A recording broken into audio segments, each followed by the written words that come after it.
மாதத்தில் கோமதி அம்மன் தவத்தை சங்கர சிவபெருமானை நோக்கி இருக்கிற தவம் தான். அதை நினைவு கூறு விரும்பமாக தான் இந்த தவசம் நடக்குது. வருடம் உத்திராட நட்சத்திரத்தில் குறிப்பாக பௌர்ணமி தான் அந்த நாளில் அம்மன் தவம் இருந்து, அதாவது சங்கமன் பதுமன் 2 பாம்புகள் தனக்குள்ளே சிவன் பெருசு விஷ்ணு பெருசு அப்படிங்கிற ஒரு சண்டையிட்டு இருக்கும்போது அந்த இதை தடுத்து நிறுத்துறதுக்காக அன்னை தவம் இருந்ததாக வரலாறு. 1000 வருடங்கள் பழமையான இந்த சங்கரநாராயண சாமி கோயில் உண்மையிலே மிகவும் சக்தி வாய்ந்த அம்மன். சங்கரலிங்க பெருமானும் ரொம்ப சக்தி வாய்ந்த புத்து கோயிலெலாம் உள்ளே இருக்குது.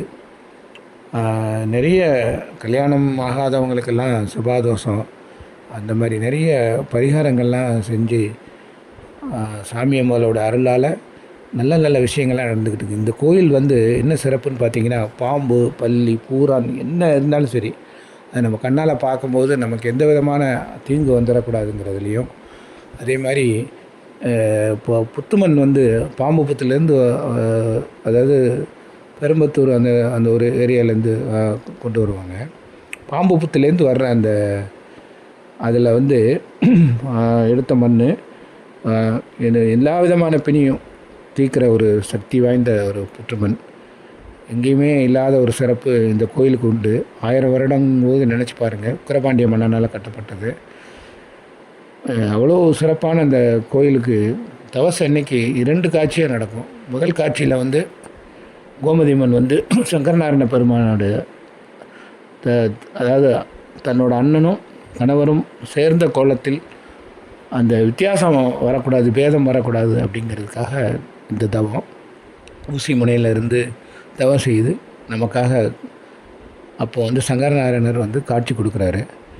இந்த நேரத்தில் கிராமங்களில் எல்லா ஊர்லேருந்து கிராமங்கள்லேருந்தும் லட்சக்கணக்கான மக்கள் அந்த நேரத்தில் தரிசனம் பண்ணுறதோடு மட்டும் இல்லாமல் தன்னுடைய நிறைய வேண்டுதல்கள், அவங்களுக்கு கிடைச்ச விவசாயத்தில் கிடைக்கிற பொருட்கள் எல்லாத்தையுமே சாமியை நோக்கி அம்மனை நோக்கி தூக்கி அப்படியே ஒரு வேண்டுதலை நிறைவேற்றுற மாதிரி நினச்சி ஒரு புஷ்பத்தை எப்படி போட்டால் எப்படி இருக்கும் அந்த மாதிரி ஒரு நிகழ்வாக அந்த நேரம் நடக்கும். சாயங்காலம் 4:30 மணி டு 6 மணி, சில நேரங்களில் 7 மணி வரைக்கும் நடக்குது.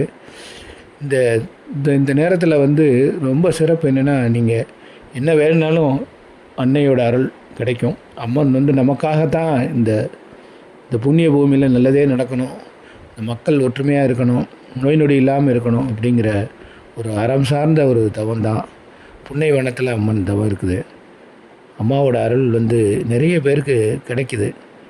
அந்த நம்பிக்கையோடு இந்த கோயிலுக்கு வந்தீங்கன்னா எல்லா விதமான பாவங்கள் எல்லாம் தீர்ந்து நல்ல ஒரு நிலைக்கு நீங்கள் வருவீங்க. அப்படிப்பட்ட இந்த கோயில் 2வது காட்சி நைட்டு ஒரு 11 மணிக்கு ஆரம்பித்து 12 மணியில் முடிஞ்சிடும்.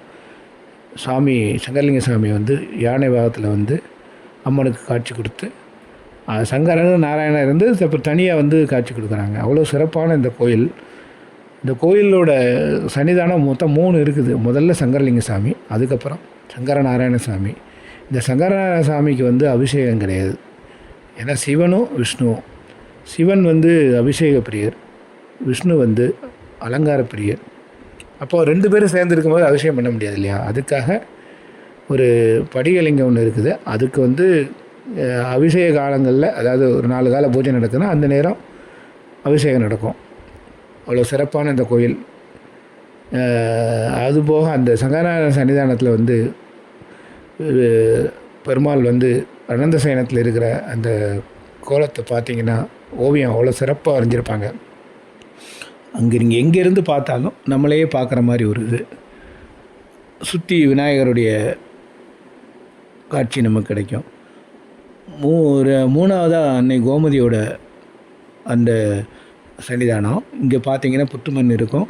எல்லோரும் எடுத்து நெத்தியில் பூசிக்கிடுவாங்க. கொண்டு போய் நல்ல அம்மனை நினச்சி நோய் நொடி இல்லாமல் இருக்கணும்னு வேண்டுவாங்க. அவங்க வீடுகளுக்கு கொண்டு போவாங்க. கால் கை உடல் ஆண் பெண் உருவம் இப்படிலாம் காணிக்கையாக செலுத்தி பருத்தி உப்பு மிளகு இதெல்லாம் கொடுத்து அம்மாவோட அருள் நமக்கு கிடைக்கணும்னு வேண்டுவாங்க. ரொம்ப சிறப்பான கோயில். இந்த மாதிரி ஒரு கோயில் கிடைச்சது ஒரு பெரிய விஷயம். நிறைய பேருக்கு இந்த கோயிலோட வரலாறு தெரியுதோ இல்லையோ, ஆனால் மக்கள் எல்லாரும் தவறாமல் கலந்துக்கிடணும். அப்படிப்பட்ட கோயிலை எல்லோரும் தரிசனம் பண்ணுங்கள். இப்போ வந்து நேரலைகளில் நைட்டும் இருக்கும், கண்டு கழித்து எல்லாம் வல்ல அன்னை கோமதியும் சங்கரலிங்க பெருமான் சங்கரநாத பெருமான் அருளில் பெறணும். 4வது சன்னிதானம் வந்து ஆறுமுகனார், அவர் வந்து தனியாக இருக்கிறாரு. சுற்றி பிரகாரத்தில் கார்த்திகேயன், புன்னைவனத்தில் விநாயகர் பெருமான் இருக்கிறாரு, அன்னை கோமதி தவத்தில் இருக்கிற மாதிரி.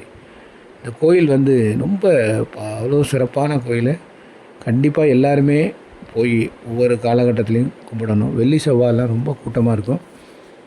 இந்த கோயில் வந்து இங்கேருந்து ராஜபாளையத்துலேருந்து ஒரு 30 கிலோமீட்டர் தூரத்துலேயும்,